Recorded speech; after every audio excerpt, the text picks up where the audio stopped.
أعوذ بالله من الشيطان الرجيم.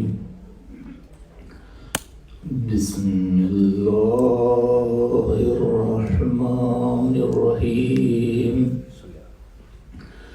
الحمد لله رب العالمين،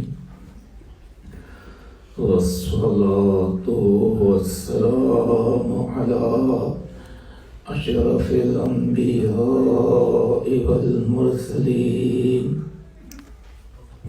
شفيع المذنبين ورحمة للعالمين، سيدنا ونبينا وشفيع ذنوبنا وطبيب قلوبنا وهادينا، حبيبنا وحبيب إله العالمين أبي القاسم محمد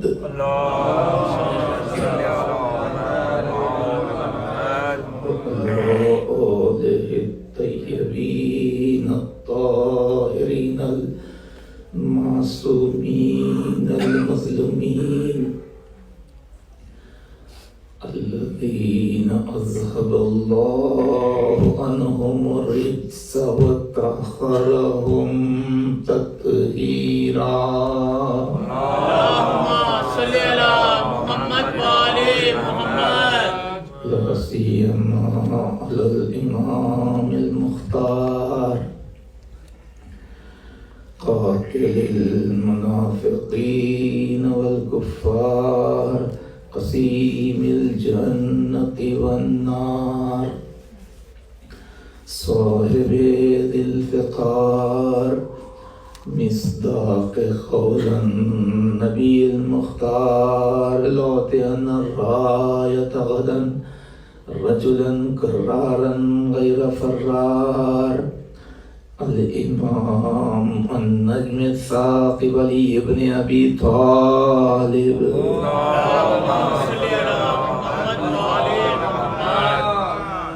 لعنة الله على أعدائهم وغاصب حقوقهم ومنكر فضائلهم أجمعين، من الآن إلى قيام يوم الدين. أما بعد، فقد قال الله سبحانه تبارك وتعالى في محكم كتابه الحكيم، وهو أصدق القائلين: بسم الله الرحمن الرحيم. إنما أنت منذر ولكل قوم هاد. صدق الله العلي العظيم.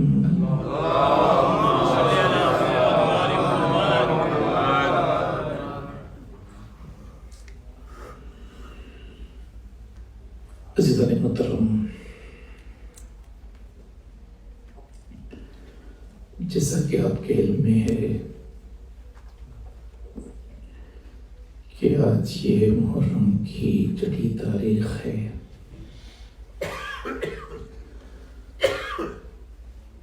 اور یہ ہماری 7ویں تقریر آپ کی سماعتوں کے لیے ہدیہ ہے۔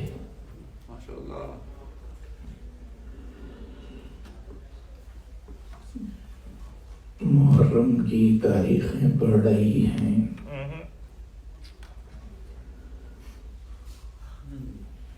اور عشرے کی تاریخیں گھٹ رہی ہیں۔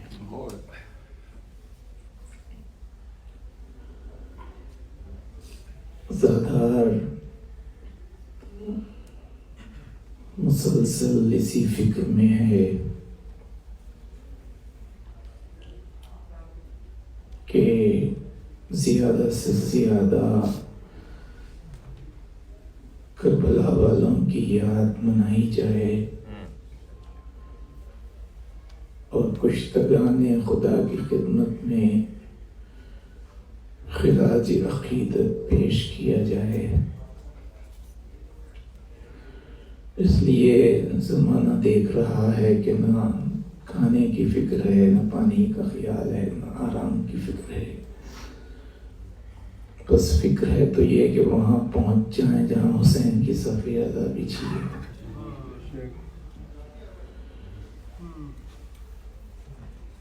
میری دعا ہے کہ خداوند عالم آپ کی اس عزاداری کو قبول فرمائے الہی آمین۔ اور آپ کی اس جذبے کو اور پروان چڑھائے، آپ کی مجالس میں شرکت کو اور جلوسوں میں شرکت کو اور آپ کے آنسوؤں کو اور آپ کے ماتم کو خداوند عالم شرف قبولیت عطا فرمائے۔ آج جیسا کہ مجھے معلوم ہوا کہ جلوس تھا آج نیو یارک میں، تو بہت سے مومنین وہاں پر شرکت بھی کیے ہیں، شاید اس لیے بھی پہنچنے میں کوئی تاخیر ہو رہی ہے۔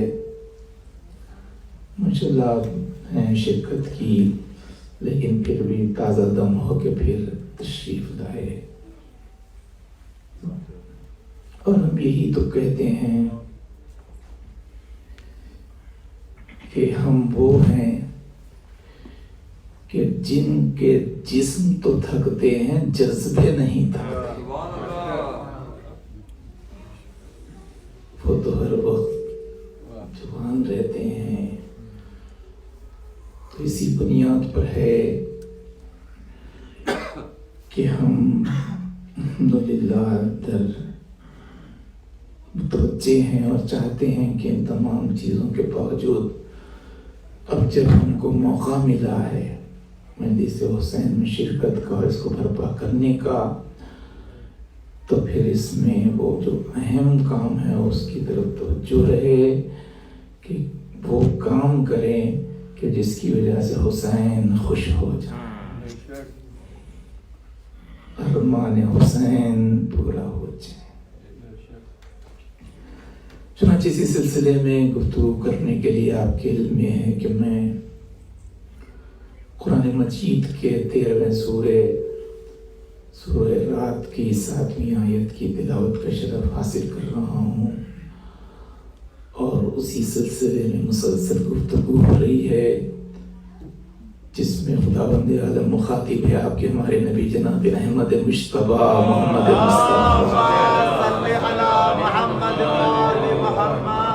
صلی اللہ علیہ وآلہ وسلم سے، اور یہ فرما رہا ہے کہ حبیب اس کے علاوہ اور کچھ نہیں کہ آپ منذر ہیں، اور میں نے ہر قوم کے لیے ایک ہادی رکھا ہے۔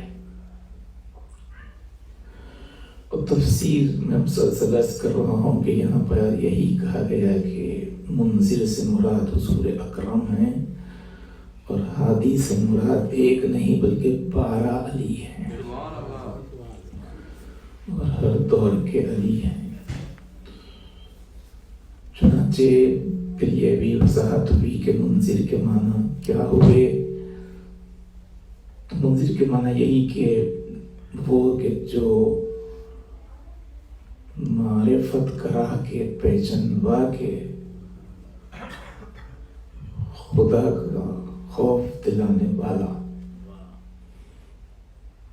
معرفت میں نے عرض کیا کہ اسی کی وجہ سے معرفت ہوتی ہے تو پھر خوف پیدا ہوتا ہے، یہ فطری بات ہے۔ اس لیے معرفت کی اہمیت ہے۔ وہاں جہاں پر کہ اللہ ہو یا ائمہ ہو، اگر کی اطاعت نہیں ہوتی ہے تو وہ فرق وہی ہے کہ معرفت نہیں ہے۔ اسی لیے یہ بہت اہم چیز ہے، معرفت سمجھنا ہے۔ تو عزیزان محترم، ایک لفظ ہے جاننا اور ایک لفظ ہے پہچاننا۔ جاننا اور ہے اور پہچاننا اور ہے۔ کسی بھی چیز کا جاننا اور ہے، پہچاننا اور ہے۔ جاننا مثلا کسی نام سے کوئی واقف ہو، کچھ کی بلدیت سے واقف ہو، تاریخ پیدائش، تاریخ وفات یا شہادت، یہ کہ شادیاں کتنی ہوئی، بچے کتنے ہوئے، کیا ہوا، یہ سب جاننا ہے، لیکن یہ پہچاننا نہیں ہے۔ اس کی مختصر تعریف یہ ہے کہ جاننا وہ ہوتا ہے جس کا تعلق شے سے ہوتا ہے۔ کوئی بھی شے اس کے تعلق سے جاننا، یہ جاننا ہے۔ اور پہچاننا ہوتا ہے جس کا تعلق شے سے نہیں بلکہ حقیقت شے سے۔ جی، حقیقت شے یہ اصل ہے۔ اب وہ یہی کسی کو سمجھے مختلف لحاظ سے پہچانوایا جاتا ہے، اور پہچانوانے والوں نے پہچانوایا بھی ہے۔ تو اب مولا کائنات کے تعلق سے اس بات کو کی طرف متوجہ خود حضور اکرم نے بھی فرمایا کہ آپ نے کہا تم لوگ لاکھ علی کے فضائل بیان کرتے رہو اور لوگ لکھتے رہیں سب ہوا، اور یہ حقیقت ہے کہ ابھی تک جتنا امیر المومنین پہ لکھا گیا اور پڑھا گیا اور بولا گیا، ان سب کو اگر جمع کر لیں تو ان کی حیثیت اس خطرے کی ہے جو سمندر سے نکالا گیا۔ اس لیے کہ خود حضور اکرم نے فرمایا کہ وہ حدیث کی آپ نے فرمایا کہ ما عرف اللہ، امیر المومنین سے مطابق مخاطبہ کے فرمایا کہ ما عرف لیالی ما عرف اللہ الا انا ومن وانت، اللہ کو کسی نے نہیں، وہ معرفت صرف جاننا نہیں کہ اس کو پہچاننا، تو کوئی نہیں پہچانتا سوائے میرے اور تمہارے۔ اور فرماتے ہیں کہ وما عرفنی الا اللہ وانت، اور میری بھی معرفت کسی کو نہیں سوائے اللہ کے اور تمہارے۔ رکتے نہیں، فرماتے ہیں وما عرفک الا اللہ وانا، اور اے علی تمہاری بھی معرفت کسی کو نہیں ہے، بس ہے تو یا خدا کو ہے اور یا مجھے ہے۔ جی، تو یہ جو بات ہے بہت ہی اہم ہے، بہت ہی گہری ہے، اسی لیے اس طرف کسی نے یہ کہہ کے متوجہ کیا کہ جن کا خاک کربلا سے رابطہ کوئی نہیں، جن کا خاک کربلا سے رابطہ کوئی نہیں، ان کے درد دل کی دنیا میں دوا کوئی نہیں۔ جن کا خاک کربلا سے رابطہ کوئی نہیں، ان کے درد دل کی دنیا میں دوا کوئی نہیں۔ وہ کہتے ہیں کہ یا علی تجھ کو سوائے مصطفیٰ کبریا، یا علی تجھ کو سوائے مصطفیٰ کبریا، جانتے سب ہیں مگر پہچانتا کوئی نہیں۔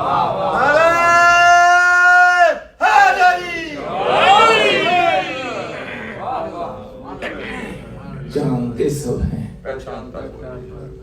مگر پہچانتا کوئی نہیں، وہی جو معرفت ہے۔ تو اس کا مطلب یہ حقیقت ہے کہ پہچانوائے وہ جو خود کچھ ہو۔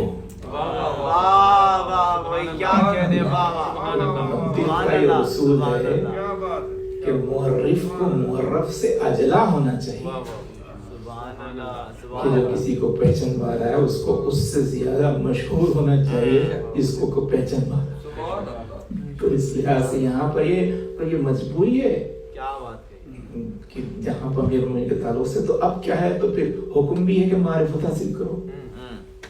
تو خود تو انسان کوئی بھی دعویٰ نہیں کر سکتا، تو عقل خود یہ کہتی ہے کہ اس باب میں اگر معرفت حاصل کرنا چاہتے ہیں، لوگوں کو کروانا چاہتے ہیں، تو سہارا لو انہی باتوں کا جو اللہ نے کہا ہے علی کے تعلق سے، جو رسول اللہ نے کہا ہے، یا پھر ائمہ خدا نے جو فرمایا ہے۔ تو یہ ہے، تو میں نے عرض کیا کہ وہی نا، اب لوگ بہت سی چیزیں جانتے ہیں، جب کہتے ہیں کہ ارے ہم نہیں جانتے، تو اگر یہ کہتے کیا جانتے ہیں؟ تو ہم نہیں جانتے کہ ان کا نام کیا ہے، ان کی بدیت کیا ہے، وہ ساری باتیں اس کو معرفت کہا جائے۔ تو اس میں آپ سے زیادہ وہ جانتے ہیں لوگ جو مثلا کالجز میں، یونیورسٹیز میں، اسکول میں پڑھاتے ہیں جی، وہ ہندو و عیسائی و یہودی وہ جانتے ہیں۔ تو ہمارے لیے بھی اگر یہی ہو جائے، وہاں پر فرق یہی ہے کہ نورانیت کے ساتھ ان کو سمجھنا۔ نورانیوں میں خود فرماتے ہیں کہ معرفتی بالنورانیہ معرفت اللہ، کہ میری معرفت نورانیت کے ساتھ وہی اللہ کی معرفت ہے۔ تو میں نے کہا ان کا اصل مسئلہ یہ ہے کہ یہ ان کو پہچاننا اس لیے ہے کہ ان کے پہچاننے کے بعد خدا پہچانا جاتا ہے، کہ جب یہ ایسا ہے تو ان کا بنانے والا کیسا ہوگا۔ ہمارے یہاں تو وہاں پر مطلب یہی ہے۔ تو میں نے کہا کہ اس کو پیش نظر رکھ کے اب اہتمام ہوا اور مختلف لحاظ سے پہچانوایا حضور اکرم نے بھی، اللہ نے بھی، اور پھر ایسے کہ وہ لوگ متوجہ ہوں اور بھول نہ سکیں، جی بھول نہ سکیں۔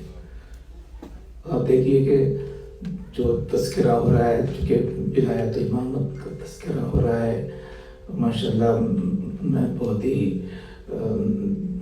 مسرور ہو گیا۔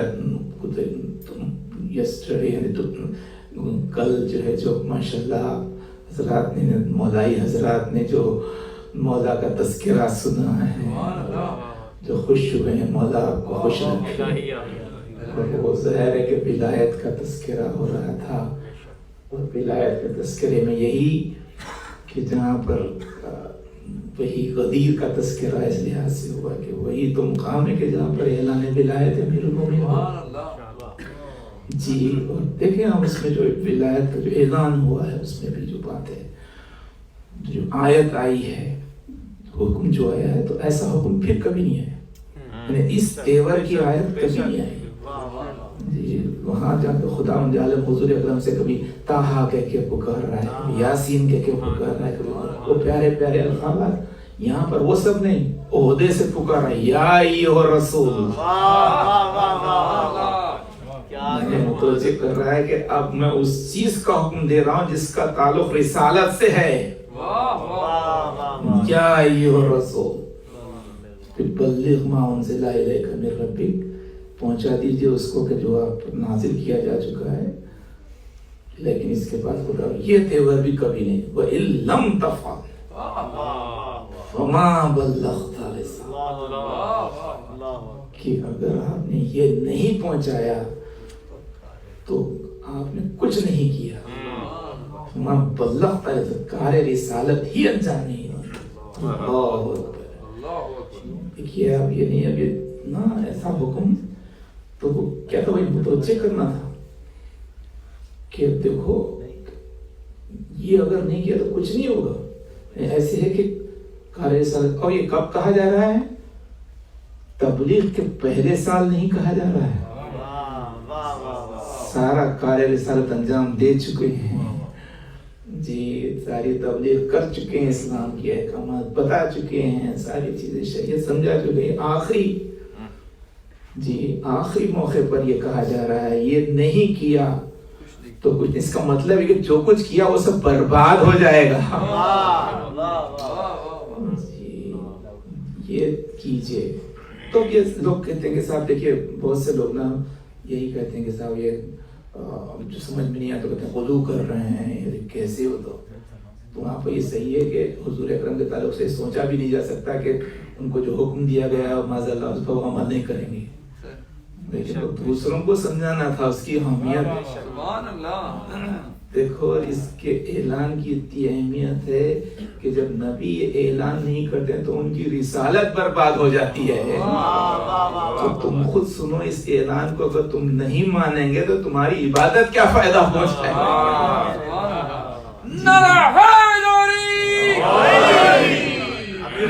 کی ذات پر بلند تر صلوات۔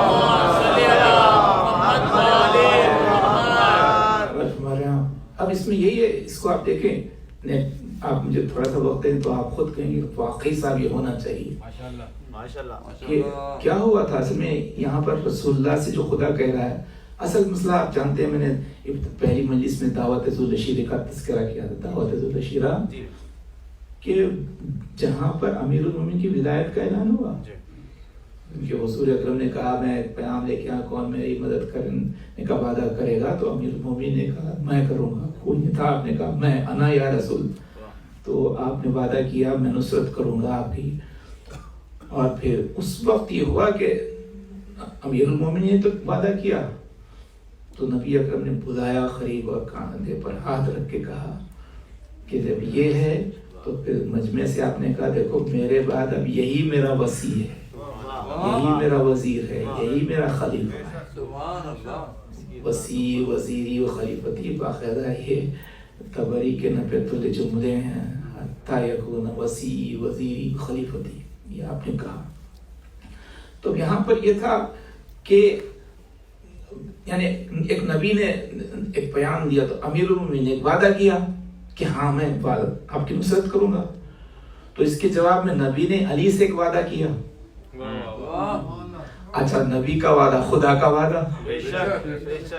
یعنی علی نے نبی سے وعدہ کیا کہ میں نصرت کروں گا, میں آپ کا ساتھ دوں گا, اور نبی اور اللہ نے علی سے وعدہ کیا کہ جب یہ ہوگا تو پھر تمہیں کو ولی بھی بنایا جائے گا, وصی بھی بنایا جائے گا, خلیفہ بھی بنایا جائے گا. سبحان اللہ. اور ہمارے میں نے ایک معاہدہ ہوا ہے دونوں میں جی.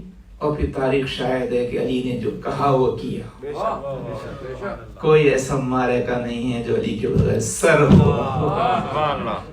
جی. خیبر میں نہیں تھے تو ناد علی پڑھ کے بلانا پڑا.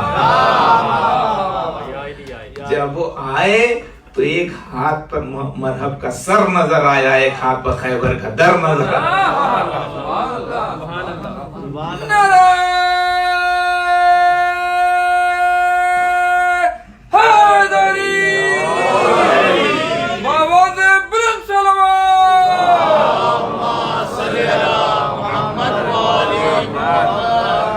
تو انہوں نے تو اپنا وعدہ پورا کر لیا.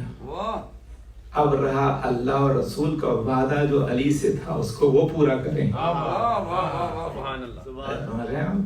اچھا نبی نے جو کہا, اچھا یہ یاد رکھیے آپ پورا جو دین ہے چاہے وہ مسئلہ توحید کا ہو, چاہے وہ مسئلہ جنت کا ہو, نار کا ہو, فرشتوں کا ہو, سب کا تعلق جو غیب سے ہے اس کو وہ سب کا سب عقیدہ ڈیپینڈ کرتا ہے نبی کی صداقت پر. اگر کوئی پوچھے کہ بھائی قرآن کا آپ کریں کہ یہ اللہ کا کلام ہے اور وہ حدیث رسول کا کلام ہے, یہ آپ کو کیسے معلوم ہوا؟ جی کہ یہ جبرائیل لے کے آئے. جبرائیل کو کس نے دیکھا؟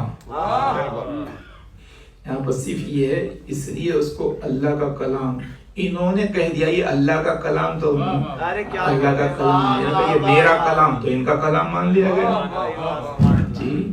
تو وہاں پر یہی یہ کیا تھا کہ جواب صرف یہ ہے کہ یہ قرآن کو ہم قرآن اس لیے مانتے ہیں اللہ کا کلام کہ چونکہ ایک صادق نے کہا جی.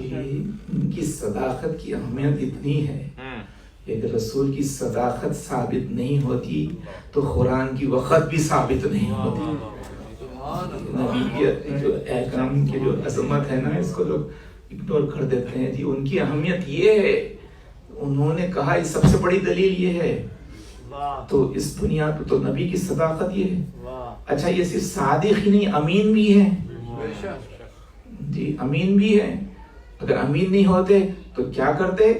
اللہ کا جو کلام تھا وہ اسے اپنا کہہ کے پیش کر دیتے جی, اپنا تھا وہ اللہ کا. اور ہمارے یہاں اور یہ دوست الخاباتی وہ تھے جو کافر تھے, مشرک تھے, جو جان کے دشمن خون کے پیاسے تھے, لیکن وہ بھی جب نبی پر نظر پڑتی کہتے صادق جا رہا, امین جا رہا ہے.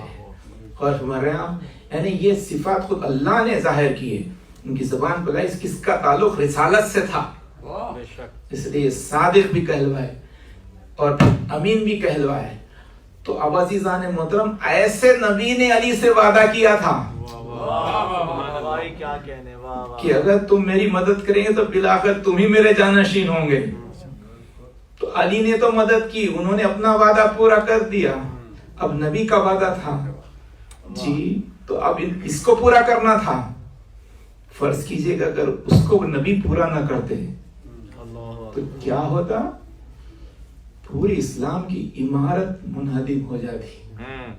کسی پوری منحصر نبی کی صداقت پر. اچھا سب لوگ دیکھ رہے ہیں کہ معلوم ہے کہ وہاں پر وعدہ ہوا، اس کے بعد علی کیا کر رہے ہیں دیکھ رہے ہیں، تو سب یہ کہیں گے کہ اتنی مدد لینے کے بعد جب نبی نے اس کا وعدہ پورا نہیں کیا تو کون ٹرسٹ کر سکتا ہے؟ توجہ چاہتا ہوں. اور ہمارا تو یہ مسئلہ تھا، اس لیے کہا گیا وَإِلَّمْ تَفْعَلْ فَمَا بَلَّغْتَ رِسَالَتَهُ، کہ اگر آپ یہ نہیں کریں گے تو کوئی آپ کچھ نہیں کیا، جو کچھ کیا وہ ختم ہو جائے گا، برباد ہو جائے گا. یعنی یہاں پر یہ کہا جا رہا ہے کہ اس لیے کہ اس کا معاملہ، اس کا تعلق آپ کی صداقت و امانت سے ہے. اگر وہ ضائع ہو جائے گی پورا دین ضائع ہو جائے گا.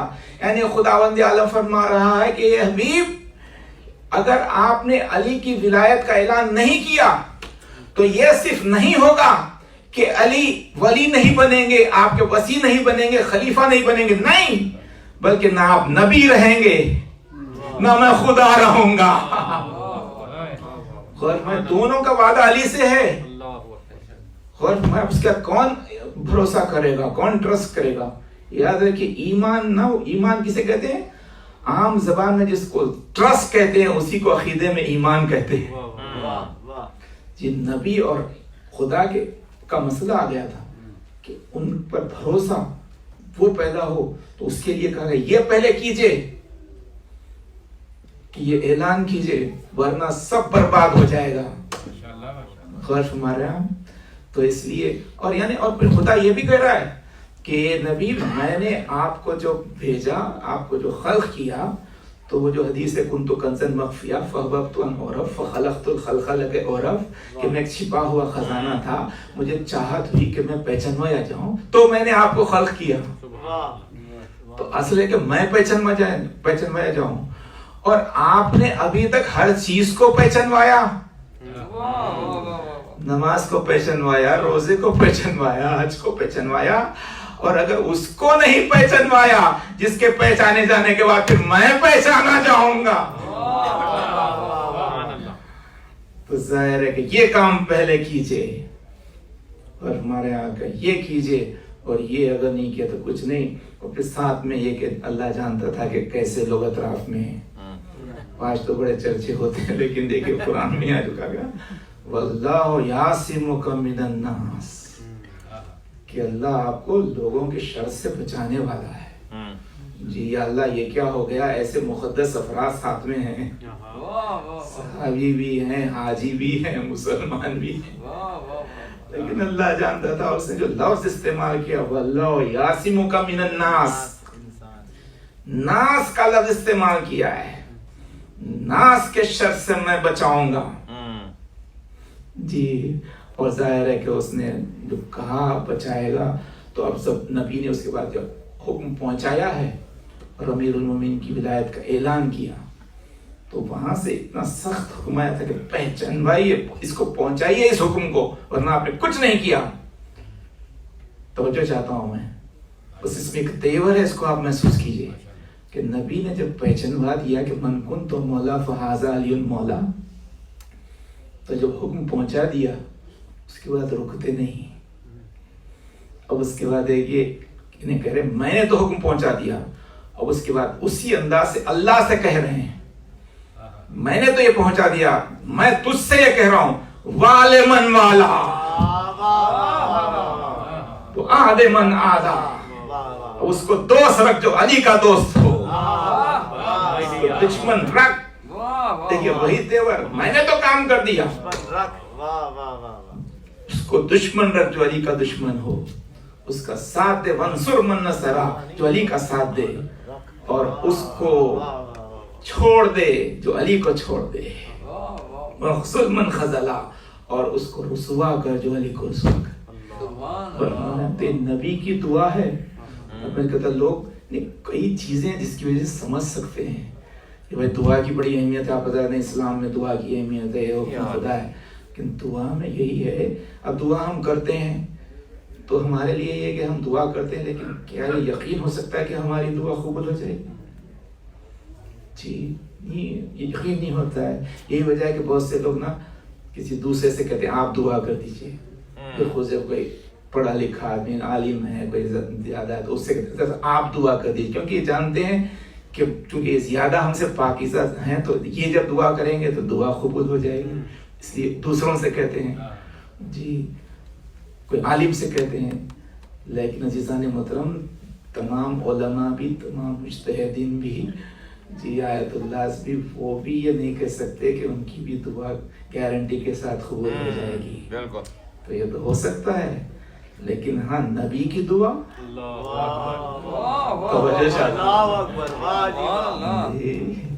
نبی کی دعا اس کے تعلق سے تو ڈاؤٹ ہی نہیں ہو سکتا, وہ تو یقیناً قبول ہوگی. تو نبی نے کہا اگر کسی چیز کے ذریعے تم ولایت کی عظمت کو نہیں سمجھ سکتے ہیں تو میری دعا اور بد دعا کے ذریعے سمجھ لو. اس لیے میں صرف بیان نے ساتھ میں دعا اور بد دعا بھی رکھ دی کہ اس کا دوست بنا لے, جو علی کا دوست ہو, اس کو دشمن ہو جا جو علی کا دشمن ہے, جو دشمن رہے گا اس کی مدد کر, جو علی کی مدد کرے اس کو چھوڑ دے, جو علی کو چھوڑ دے, رسوا کرے جو علی کو رسوا کرے. تو عزیزان محترم یہ بات تھی, اور اس کے بعد جو کارروائی ہوئی آپ حضرات جانتے ہیں, کل بھی میں نے تفصیل سے عرض کیا تھا. تو اس میں یہی ہوا کہ جب یہ ہو گیا اور پھر وہ ماحول وغیرہ میں نے کل بھی عرض کیا تھا کہ جو بھولا ہی نہیں جا سکتا کہ جو کیفیت تھی کہ ایسے دوپہر کی دھوپ میں وہ حدت تھی, وہ گرمی تھی, وہ کیفیت تھی کہ سر بھی جل رہے ہیں, پیر بھی جل رہے ہیں, ساری چیزیں ہو رہی ہیں. تو وہ ایسے موقع پر دھوپ تھی واقعی. تو اسی موقع پر کوئی کہتا ہے کہ اب دھوپ کا بھی رنگ ہے پھیکا غدیر میں. جاگ کے سن لی. اب مولا کا جب معاملہ آ جائے نا تو میں یہ ضرور ابھی خود عرض کروں کہ اس ذکر کو سننے کے بھی کچھ طریقے ہیں, اور اس میں کیا ہے, اگر آپ خوش رہیں تو وہ بھی کسی چیز کی علامت ہے, آپ خاموش رہیں تو وہ بھی کسی چیز کی علامت ہے. آپ ہی ذمہ دار ہے, میں کیا کہوں. لہٰذا جو ہے نا اس میں ایسا تکلف نہیں کرنا چاہیے, اور وہ ہونا چاہیے. اس لیے ایک عقیل صاحب کا خطام بہت پسند ہے, وہ کہتے ہیں کہ اس لیے نام علی پر مسکراتا ہوں عقیل, اس لیے نام علی پر مسکراتا ہوں عقیل, پاک ہے اپنا لہو اظہار ہونا چاہیے.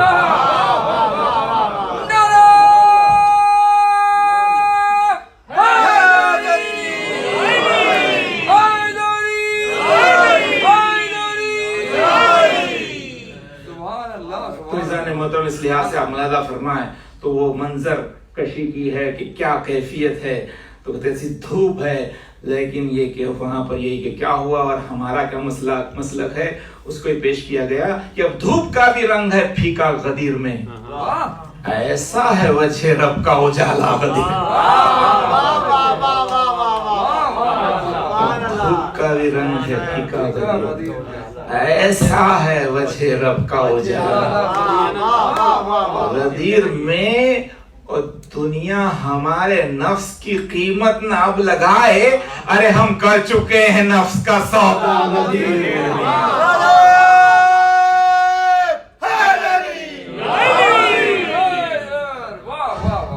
دنیا ہمارے نفس کی قیمت نہ لگائے, ہم کر چکے ہیں نفس کا سودا,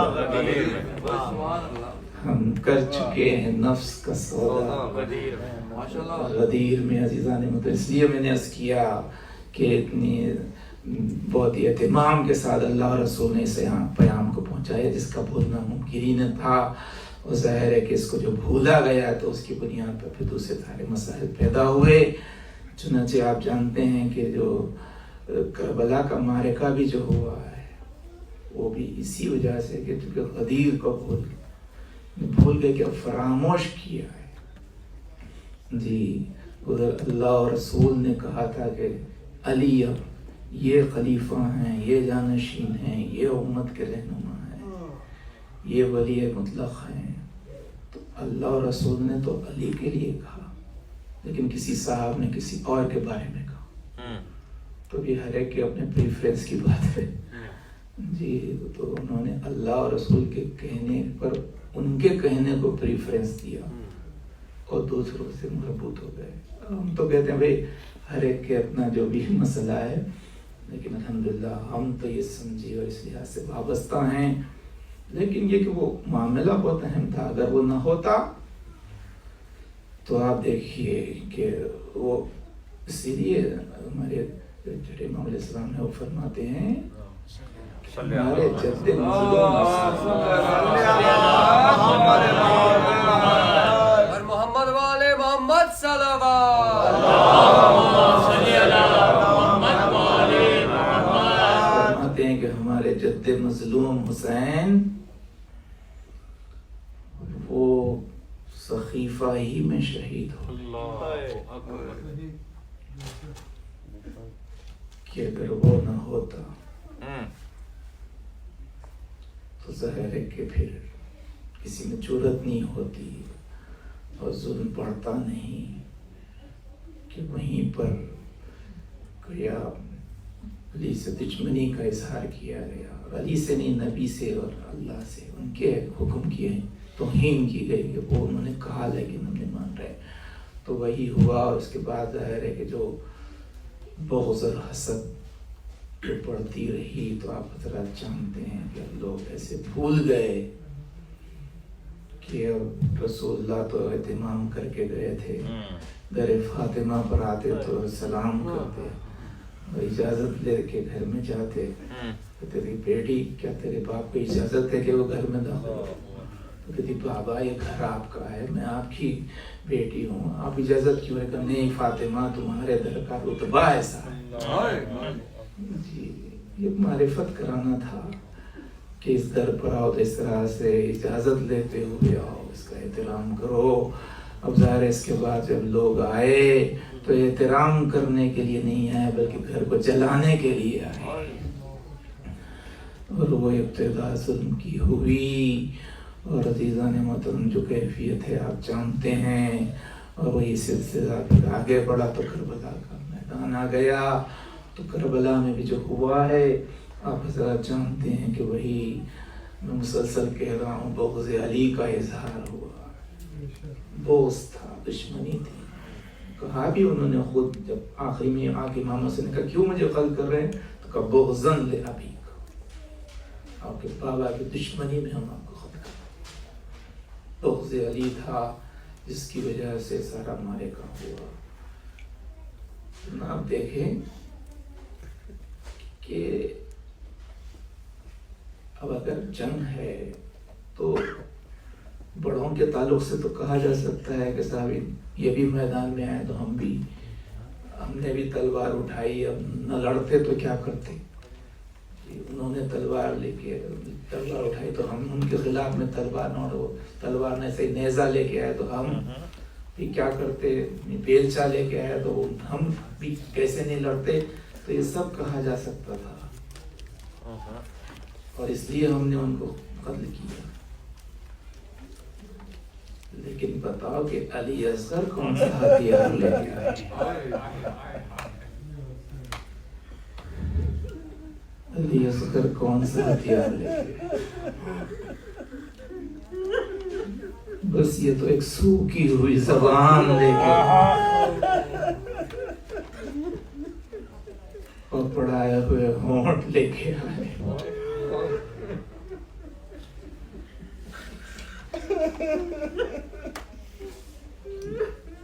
لیکن اس بچے پر جو 3 بھال کا تیر شہید کیا گیا،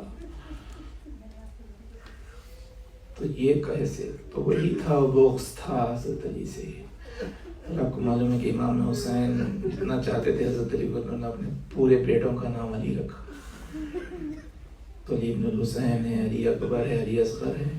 پھر کربلا میں نام کے لحاظ سے یہ حضرت علی سے منسوب تھے، اور صورت کے لحاظ سے کہتے ہیں حضرت عباس بھی حضرت علی کی شبیہ تھے، حضرت قاسم بھی حضرت علی کی شبیہ تھے، تو حضور وہی دشمنی علی کی تھی کہ جس کا بھی تعلق علی سے ہے اس کو قتل کر دیا جائے. وہ اگر 32 برس کا علی ہو تو اس کو بھی قتل کر دیا جائے. وہ اگر 13 برس کا علی ہو تو اس کو بھی قتل بھی کر دیا جائے, پامال بھی کر دیا جائے.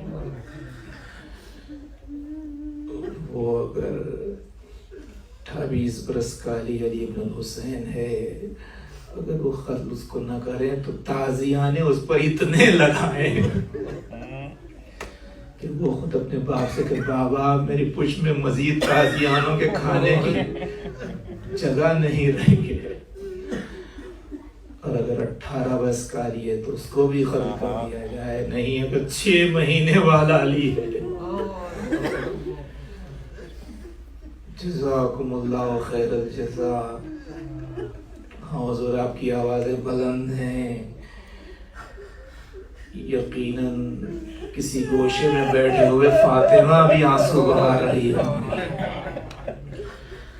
5ویں امام نے خاص طور سے کہا شیعو دیکھو کسی مجلس میں جاؤ تو یہ سوچ کے جاؤ کہ وہاں ہماری دادی فاطمہ الزہرا رونے کے لیے آ رہی ہے. اور فرماتے ہیں شیعو ہماری دادی کو تنہا نہ رونے دو, کہ ان کے ساتھ اپنی آواز کو ان کو بلند کر دو. تو میں نے اس کا فاطمہ آئی ہوں گی, اور آج تو چونکہ جھولے والے کے تذکرے کے لیے ہم جمع ہوئے ہیں تو میرا یقین کہتا ہے آج فاطمہ کے ساتھ ام رباب بھی آئی ہوں گی. وہ بیوی کہ جس کی کربلا میں مانگ بھی اجڑ گئی ہے, جس کی کوک بھی اجڑ گئی ہے. جزاکم اللہ خیر الجزا. ہاں عزیزان محترم, وہی سن کا اصغر تھا شہزادہ, لیکن مقصد کے لحاظ سے مجاہد اکبر تھا شہزادہ. اس لیے کہ جو اثر علی اصغر کی شہادت کا ہوا ہے ایسا کسی کا نہیں. انہوں نے حقانیت حسین کو منوایا. چنانچہ یہ شہزادہ اس لیے حسین سہرا کی گودی سے لے کے آئے تھے کربلا کے میدان میں. اور شہزادے کے تعلق سے یہی ہے کہ بعض روایت کے لحاظ سے کہ شہزادہ پیدا ہوا ہے رجب میں, اور بعض اس میں یہ بھی روایت ہے کہ 13 رجب کو پیدا ہوا. تو اس کا مطلب ہے کہ پیدائش میں دادا کے ساتھ اور شہادت میں بابا کے ساتھ.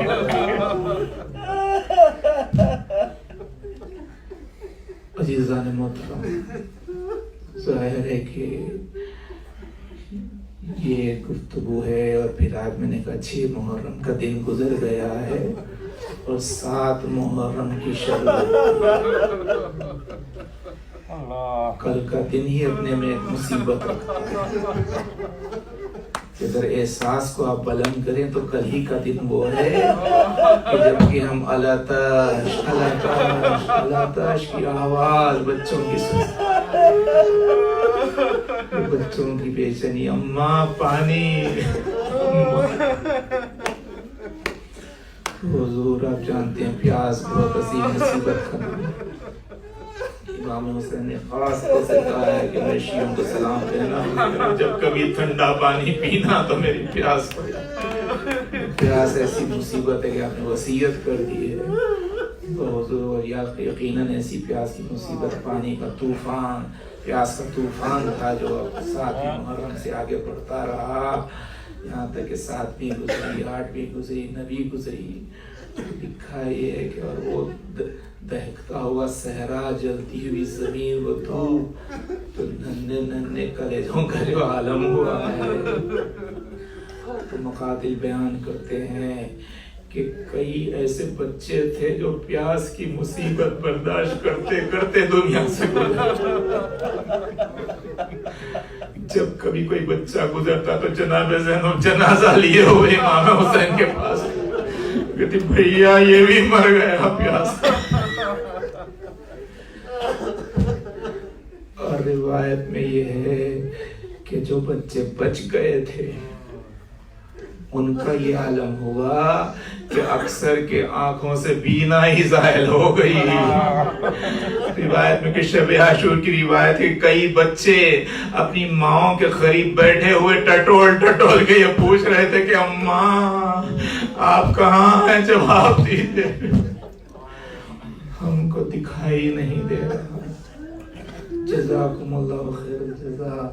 ہاں بابا, جو بچے اظہار عطش کر سکتے تھے وہ تو کر رہے تھے, لیکن وہ بچہ اپنی عطش کا اظہار کیسے کرتا جو بھی کلام بھی نہیں کر سکتا تھا.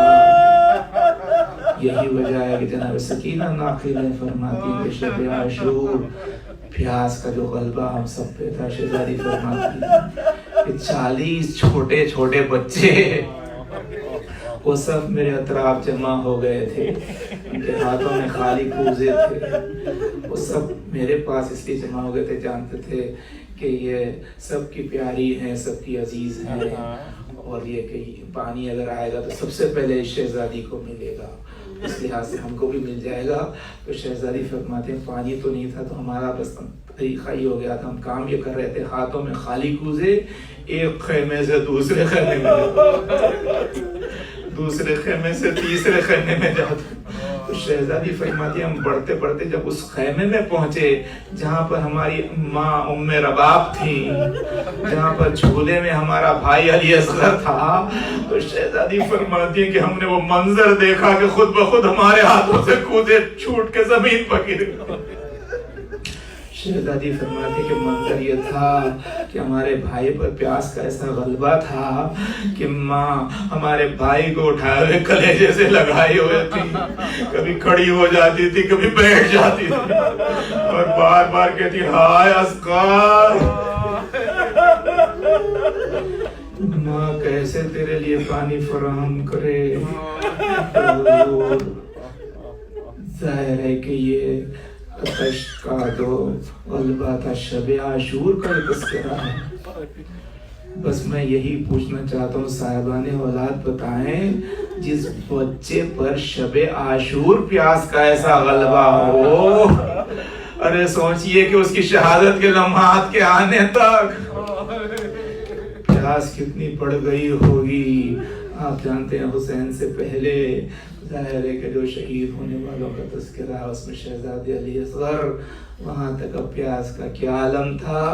یہی وجہ ہے کہ جب گھر اجڑ گیا امام حسین نے آواز استغاثہ بلند کی, هل من ناصر ینصرنا هل من معین یعیننا, ارے کوئی ہے جو میری مدد کرے, ارے کوئی ہے جو میری نصرت کرے. ہاں یہ آواز آپ تک بھی پہنچی. اسی کے جواب میں لبیک آپ کہتے ہیں, لیکن آپ دیکھیں کہ یہ آواز علی اصغر تک بھی پہنچی تو انہوں نے لبیک اس طرح سے کہا کہ مطلب خیمے سے رونے کا شور بلند ہو گیا. امام حسین در خیمہ پر آئے اور کہا کہ زینب ابھی میں زندہ ہوں, یہ آواز گریہ کیوں بلند ہوئی؟ تو کہا بھیا میں کیا کہوں, جیسے ہی آپ نے آواز استغاثہ بلند کی تو علی اصغر جھولے سے اچھلا اور اس نے اپنے آپ کو زمین پر گرا دیا. کوئی اصغر زبان بے زبانی میں حسین کو لبیک کہے, بابا میں موجود ہوں. حضور یہ کہہ کے روایت میں یہ ہے کہ جناب زینب نے بچے کو امام حسین کے ہاتھوں پر دیا.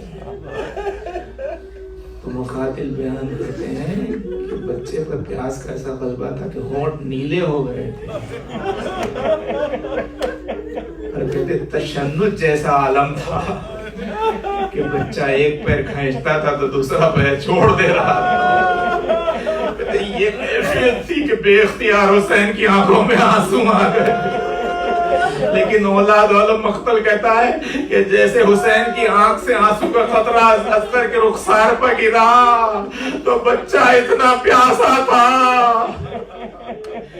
کہ وہ آنسو کے خطرے کو پانی کا خطرہ سمجھ کے منہ کھول دیا. حسین نے سینے سے لگا لی,